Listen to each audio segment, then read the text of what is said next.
Kaixo itziar, ni Asier Grazia naiz eta bideoa egiten naiz Zoltan Kodalinen inguruko lanaren laburpen edo esposaketa bat egiteko. Hasiera moduan sarrera eta testuinguru pedagogikoa egin dut. Zoltan Kodalik hungariar musikagile pedagogo, etnomusikologo eta musikaria izan zen 20. Mendean. Pedagogia musikaren eragin handienetakotzat jo egin zen.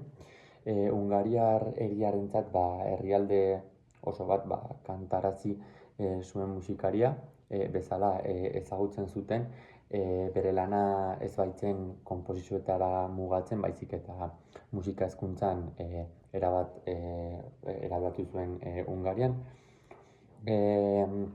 Gaztetik musikaren lotura sakona izan zuen, bere familia izan zuen testuinguru edo ingurunari esker. Biolina, pianoa eta biolontzeloa ikasi zituen, baita beste batzuk ere. Goi mailako ikasketak Budapesteko akademian egin zituen, eta ondoren teoria eta konposizio irakaslea bihurtu zen.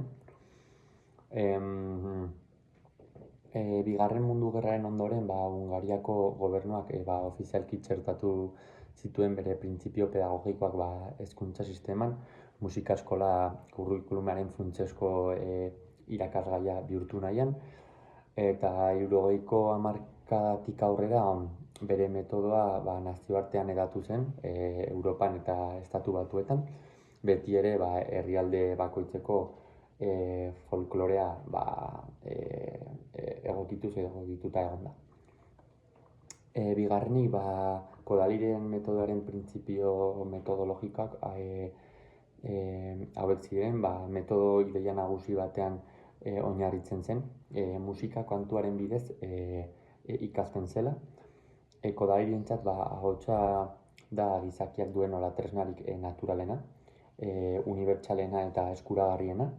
Horregatik musika hezkuntzan kantutik, entzumenetik eta bizipenetatik abiatu behar gara.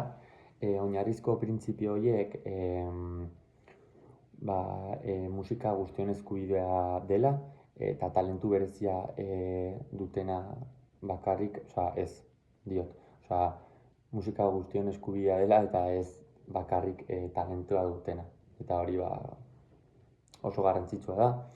Kantua da ikasketa musikal ororen oinarri gisa, eta lehenik esperientzia garatu behar da, eta ondoren teoria. Herrialde bertako folkloreetan lehentasunezko erabilera edo hurbiltasun kultura eta musikalagatik abiatzen da. Txiki-txikitatik irakurketa eta idazketa musikalak garatzen ziren. Musika ikasteko etaparik onena 6 urtetik 16 urtetara bitartekoa zela proposatzen zuen. Kalitate handiko musika materialekin lan egin behar dela beti azpimarratzen du. Eta musika garapen intelektual, emozional eta sozial, gehi fisiko, laguntzen dio. Kodalik defendatzen zuen alfabetismo musikala gizartearen kultura orokorra probesten duela eta bizitza artistikoan benetako parte hartzea eragozten duelako.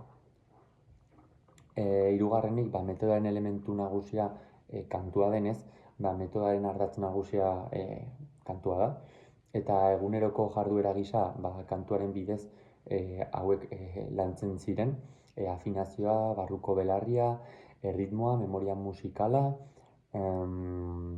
irakurketa idazketa, gorputza adierazpena, koordinazioa, eta azkenik sentsibilitate artistikoa.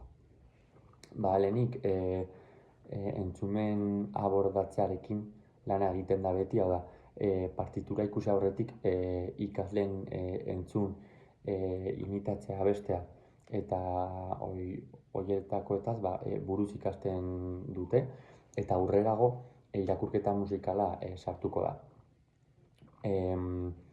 Kodaliren metodoaren baliabideak eta tresna pedagogikoei dagokionez, fononimia, ezkuzko zeinuak, hauek klasean eman genituen uste dut lehenengo egunean, bigarren egunean, oharrak irudikatzeko eskuekin keinuak erabiltzen dira, nota bakoitzak posizio zehatz bat, osea, hemen, buruan, hemen, ez dela ikusten, hemen.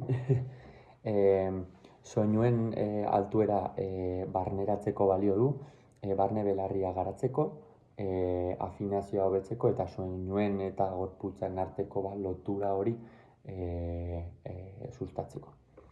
Solfeo erlatiboa, do mugikorra bezala, do finkoa erabili beharrean kodalik do mugikorra erabiltzen zuen, non do beti eskalaren tonika eta tonalitatea aldatzen zuen.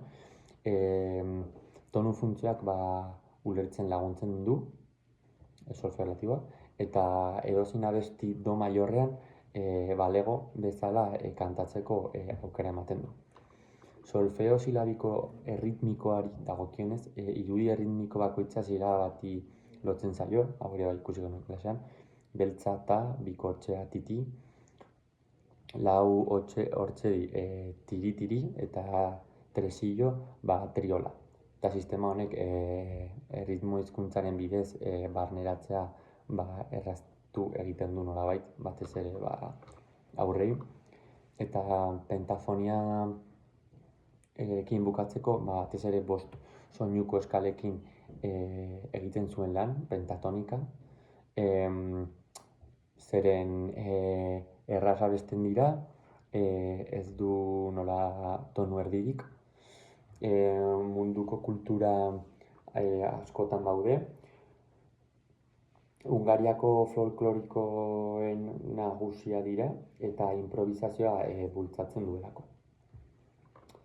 Kodaliren metodo hezkuntza etapetan aplikatzea, haur hezkuntzan, abestiak belarriz bakarrik ikasten dira.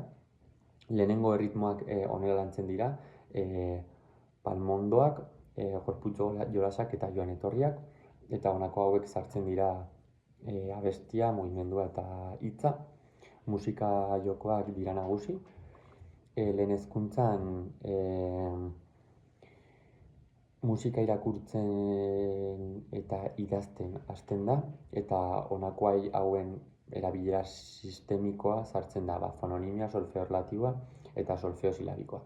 Eta ikasleak lehen zikloa amaitzean partiturak errazak irakurtzen dituzte, jakoak ezagutzen hasten dira, lehen begiratuan kantatu dezakete, eta 90 abesti herrikoi baino gehiago ezagutzen dituzte edo hasten dira.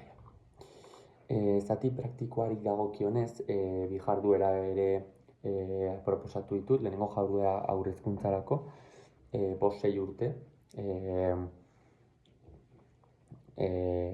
Eskumenak, hizkuntza komunikazio gaitasuna, kultura arte gaitasuna, eta gaitasun pertsonal sozial eta ikastea sartu ditut.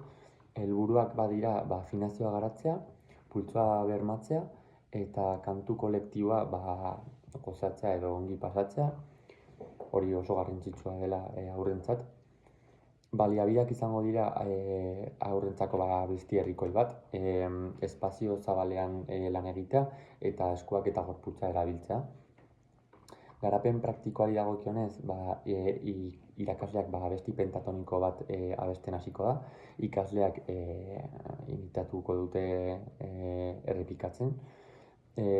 Haurrak gehitzen dira nola pultsoari jarraituz, eta abestiaren erritmoan ibiltzen dira. Keinu libreak sartzen dira, edo sartuko dira musika iradokitzen duenaren arabera, eta kantua eta erritmoa eta mugimendua modu integratuan lantzeko. Bigarren jarduerari dagokionez, hau lehen hezkuntzako bigarren mailara gutxi gorabehera egokitu egin dut. Eskumenak izango dira kultura eta arte gaitasuna, ikasteko gaitasuna eta gaitasun pertsonal eta soziala. Helburuak do mugikorrarekin irakurtzea, fononimia behar bezala erabiltzea eta ez nahi dugun moduan, eta afinazioa hobetzeko. Baliabideak izango dira oharrak, dituzten txartelak egingo ditugu, arbela erabiliko dugu eta eskuak. Praktikara pasatzeko do, re, mi, fa, sol, do, re, mi, sol eta laren keinuak erakusten dira. Keinuekin sekuentzia bat egingo dugu, hori hartu dut ideia klasean egindako, lehen egunean egindako ariketa hori. Ikasleak fononimia duten doinu txikiak irakurriko dituzte, eta lehen begiratuan partitura simple bat abestuko dute keinu horiekin, eta irakurketa intonazio eta memoria musikala lantzen hasiko dira. Bukatzeko azken hausnarketa edo gogoeta bat egin dut, eta Kodaly metodoak osatuen eta gizatiarrenetakoa da musika hezkuntzaren barruan. Musika irakasteaz gain pertsona sentiberagoak, disiplinatuagoak eta sortzaileagoak osatu egiten ditu, askotan hori ahazten zaigulako, eta gainera herri kulturekin duen lotura sendoari esker ikasleak musikarekin identifikatuak sentitu daitezke, eta hori musika balioetsi eta berezko abantaila bat izan daiteke.